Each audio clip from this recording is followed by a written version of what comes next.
Good evening, class. We're getting ready for our first quiz in our leadership class, and I thought I'd spend just a few minutes, just a little review video, trying to give you at least what I think are probably some salient points that, at least if I've taken from the class and then the text so far. And then the quiz is going to be over chapters 1, 2, and 3. And while I may not agree with some of the things that the text is laid out, for the most part, I think they've done a fairly decent job in at least providing some alternatives. And one of the things that I've always really, I guess, enjoyed about leadership is it changes. Your ability to lead a group changes from definitely company to company, because there's just different company cultures. But also, even if you're in a company, you're promoted or you change jobs or you're asked to take on the functional area that you may not have had before, it's usually a challenge, and it gives you the opportunity to try some different things. And as I said earlier in the class, one of the biggest attributes, one of the greatest attributes for success you can have as a leader is to be flexible. Be flexible, and I think it kind of goes along the lines of, and before we get into kind of the meat of it, but it goes along the lines with, and I think it was chapter 1, they talk about leader follower context, and that drives leader effectiveness.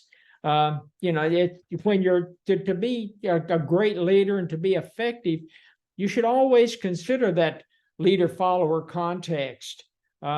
You should also, they talk about leading by example. And I've never asked anybody that that had worked for me in the past to do something that I wouldn't do myself. We've had, there'll be, especially I'm in the health plan side of the house, but there have been many times that you've gotten a request that from network management or medical management at the end of the day on Friday, and they say, man, I've got to have this, information providers asking for it, and they got to have it by first thing Monday morning. Maybe we're going to court over some reason.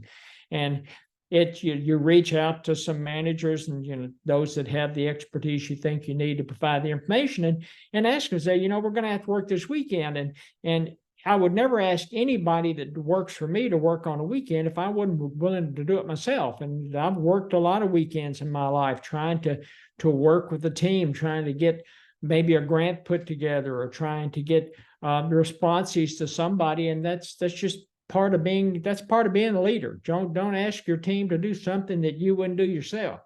And they talk about lead by walking around. And to me, that is a great opportunity to improve your effectiveness of a leader. Just walking around, talking to people, whether it's, work related, personal related, just, it is a great opportunity.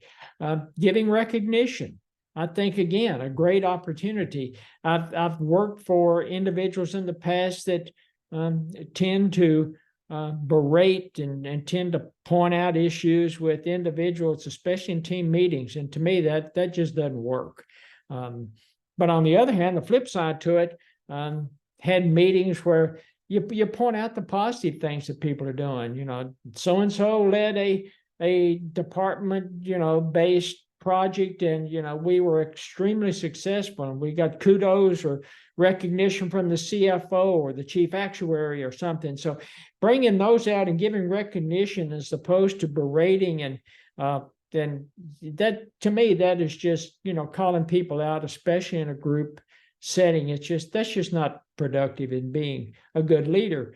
And then, they talk about thinking and acting, paradoxically. And, that's something that some people have a hard time getting their arms around, because at certain points, I've found that, to gain control, it actually helps if you give up control. Turn things over to managers, turn things over to individual contributors, and let them have a shot at it, because my way of thinking isn't always not only the right way, but it may not be the most efficient way. So if you give up some control, you never know. It's usually, I have not had giving up control ever backfire on me in the past. That's not to say it won't happen in the future, but I've always been fortunate with individuals that you give up control to, and they respond well, and it actually makes you look good as a leader. And then lastly, that, be here now. And that's where they talk about in the text, the cell phone mess. So, when you're talking to somebody, especially on, a conference call or Zoom, be focused on that conference call. Don't be over here, thinking about something, playing with your cell phone, working on another computer. It's distracting, and it's just not a good look for a leader. And it goes back to again, there's a lot of definitions of leadership and, how to be a good leader. And I just constantly go back to Thomas Paine. So I think in 1775, 1776, somewhere along there, he is at least credited with, historians credit him with it, the comment of lead, follow, or get out of the way. And that's the way I believe it should be. You're either going to lead, you're going to follow and do a good job, or you're going to get out of the way.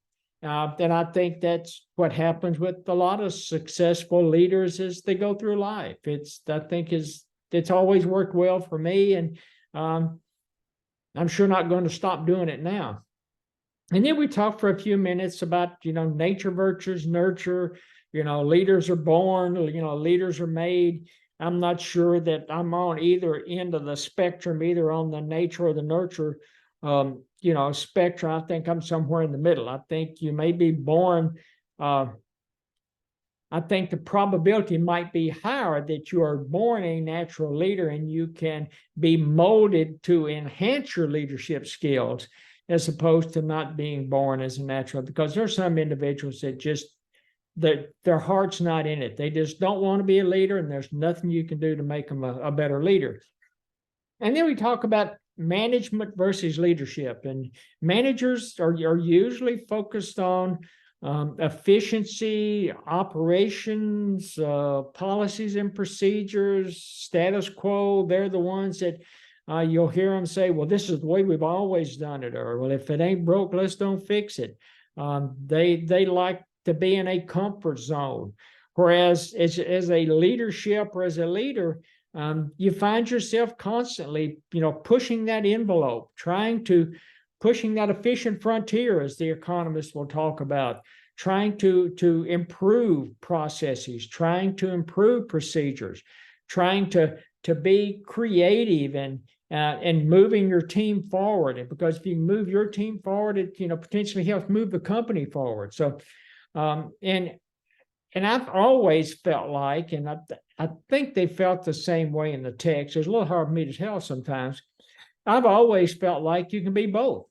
You can be have a focus on efficiency and changing the status quo, but also be concerned about having those policies and procedures in place and getting down in the weeds and getting into the nuts and bolts. And I think successful individuals can probably show aspects of both management and leadership, but you'll find them tending to lean more toward one or the other. And I've always felt like my background and my skill set is a little combination of both, but I probably lean more toward the leadership style because I'm probably more focused on making changes, improving processes, because I think if you do that, the management piece, the operations, the policies and procedures, I think those will kind of come along, and I think they'll work together. So I think you can be both, but I think you'll find yourself leaning, in one way or the other.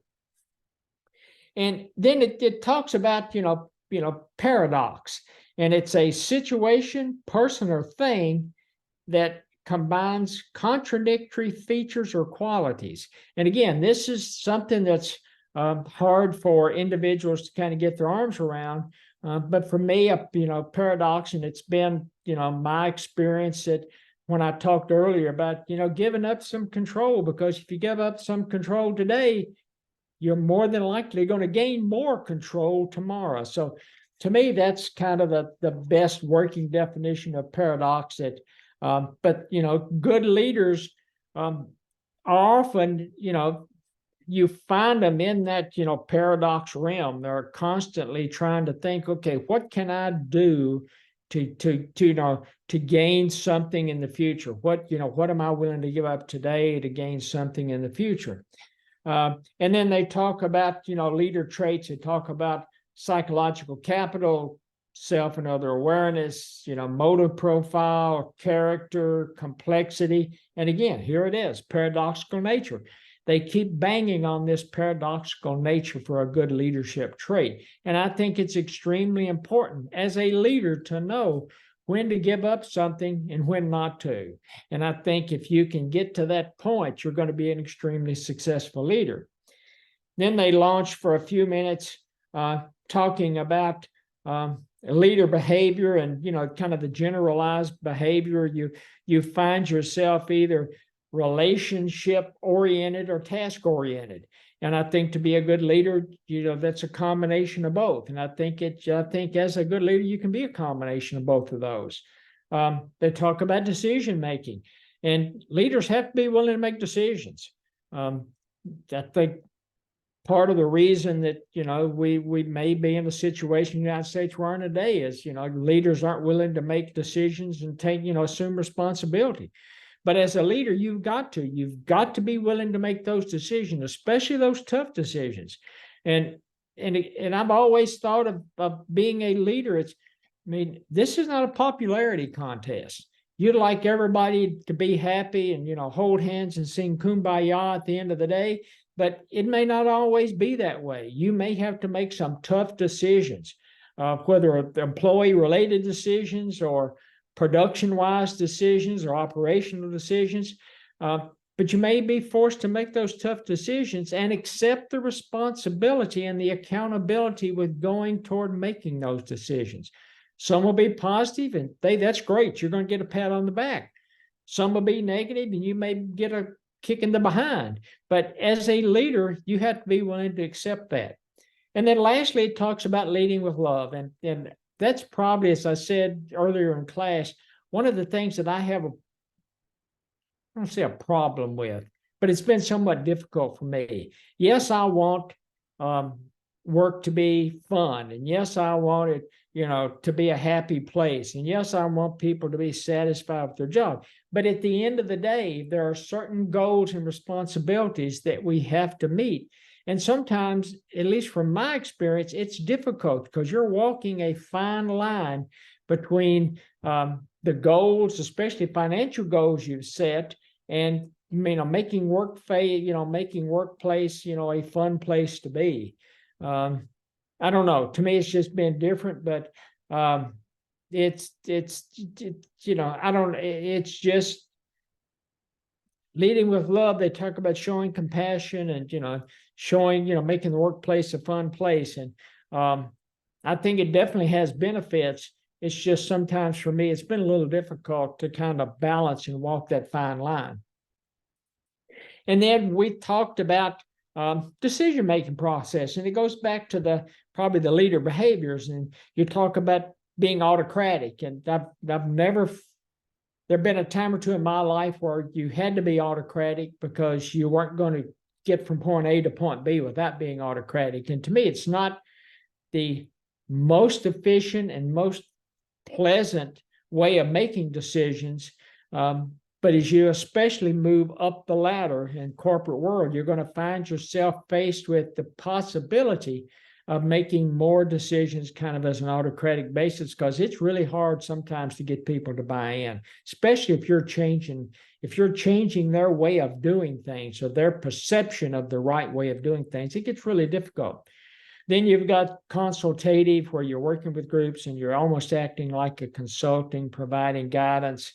I've always had probably the most success kind of in the participation, facilitative, being in a group setting where you're in the room, but you're kind of sitting over here in the corner. And, it's like, yeah, they're making decisions and you're starting to interject and say, well, have you thought about this, or have you thought about that? Or, but usually you get from point A to point B where you think you need to go, most times after making some tweaks, because the discussions in these sessions actually raise some points that you might not have thought about. But you can usually get from point A to point B and have buy-in from everybody. Man, to me, the one that gets the most buy-in from everybody is what they call delegation. And that's where you get a group in the room, and it may be an individual contributor that's wanting to take more responsibility and wanting to move up the corporate ladder, or maybe it's a manager that wants to go to director, or director go to a VP, and you give them a project and you say, here's where we need to be. We're at point A, we need to go to point B. I'm going to give you this, give you the opportunity to run with it. If you want to take that responsibility and take that risk, you just have to understand that you're going to have to assume accountability of your actions, but you're delegating. But at the same time, as you delegate it, you always say, but if you need anything, come back to me and I'll be your sounding board. So you're providing advice, you're serving as a sounding board, and you're not trying to direct them, but you're trying to help them make the decision that's going to be most beneficial for not only them, but for the company and for the team. And then they jump into that leader-member exchange at LMX. They talk about tangible and intangible exchange. Tangible is something that you can measure, usually in dollars and cents. Intangible, it's more, pat on the back, that kind of thing. Maybe you want to leave somebody alone and not bother them. And it depends on the group, what your members are like, or what your followers are like. And again, it goes back to leader, member, or leader follower context. And then they talk about the in group and the out group. And I found this kind of interesting. The in group, the ones that you can count on, the ones that are always accept additional responsibility, that are willing to be accountable for their actions, the ones that are always at work on time, the ones that if you need additional help, they'll jump in and help you, or the individual sticks their head in your office door on a Friday afternoon and say, hey, it's late on Friday afternoon, is there something I can do to help you this weekend? Those kind of fall in that in group. And then you've got the out group, those individuals that are constantly complaining, constantly doing everything they can to go against what you would like for the team to do. They help erode the continuity of the team. So those are in the out group. They're typically underperformers. They're the ones that want to watch the clock, and if your work day is 8 to 5, you see them starting to put their papers and things away like at 4:15, 4:30, because they're getting ready to go home. They are the last one in the door, and they're the first one out the door. That's kind of falls in that in group. And I don't know, and I think the text talks about the out group being a natural phenomenon. I think to some extent it is. But as a leader, you never accept it. You never condone it. You never ignore the problem. And then they get into the out group goes back to decision making. Maybe the individuals in that out group because they didn't like the decision you made. Maybe if you had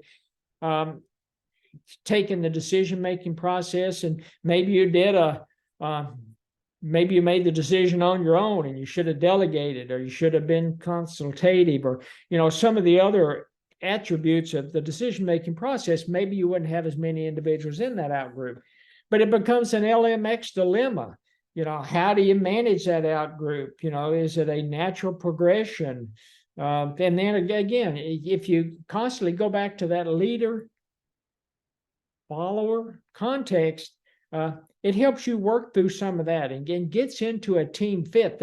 They talk in there multiple times about, team fits and what to do on team fits. And, maybe having, when you're bringing on a new individual to work on the team, maybe you have a panel interview, or, maybe it's yourself, and maybe it's HR, and maybe it's a couple of team members. They don't even have to be managers. Maybe they're, individual contributors that you bring on. And I think that the interview process, it's a good approach to it. And they bring up, I've never heard it phrased this way, but they bring up a concept in the text. They call it groupthink. And what you have is you have a group of individuals that, and you'll see it in a interview process, they start asking questions that may not be the questions that you would normally ask if you're trying to see if somebody fits within the parameters of the organization or in the parameters of the culture of the organization. But you find individuals asking questions about, well, do they think they're going to fit with their ideas, or do they think they're going to be a great fit on the team? And to sometimes you end up finding yourself with just this lack of diversity, and the diversity is great. It's what makes the world go round. There's diversity. So I think a certain level of diversity to me, it's more important than team fit. So I think as a leader, you need to think about some of those things. And then the last one, kind of the thing, they start to tie everything together, and they talk about political savvy, and they talk about social awareness. So you're going to a corporate function, and you see certain individuals work in the room, and why they work in the room. And they're trying to develop a network, and that's their interpersonal influence, and they're trying to network with peers, or trying to I don't want to say quid pro quo, but you find them work in the room trying to figure out who's going to be able to help them get from point A to point B if they need it, especially who's got the resources that they can reach out and tap if they need to move things forward from point A to point B. And kind of one thing that jumped out at me when they were talking about that, they were talking about apparent sincerity. And I think in the text, they even talk about they say the word apparent is the key word. And I think they put it in quotes. So if you have somebody that seems like sincere, especially, and I've had managers, I've actually had senior VPs come into to companies, a new senior VP, and they come in and they talk about everything great and how they're going to turn things around and going to hit the ground running and how great the organization is going to be. And it sounds really great at first. And then, I don't know, 6-8 months down the road, you find that, that guy's been shoveling it with both hands. I mean, it is that apparent sincerity falls into just BS, and those individuals, you start to lose respect for them, and you'll see teams start to move away, and you'll see individuals, and there'll be some of these that were in the in group, you see them start to float over to the out group because individuals just aren't sincere, and it's just not moving the company or the team in the direction that for the good of the team. And then the last comment, and I think it may have been at the end of chapter 3, they just make the comment, there's a definite connection between leader traits and characteristics and political savvy. And I think everybody would agree with that. So I think that's going to bring us kind of to the end. Just a little quick overview, kind of give you some salient points. We'll have again, it's going to be a multiple choice test. And we're going to have it sometime in the coming week. I will get it put together. Actually, I've already gotten it put together. I'll get it put out there. And I hope this review has been helpful. And I hope everybody does extremely well on the quiz that we're going to have this week. If you need anything in the interim, don't hesitate to reach out and touch base with me. And I'll talk to you soon. Thank you.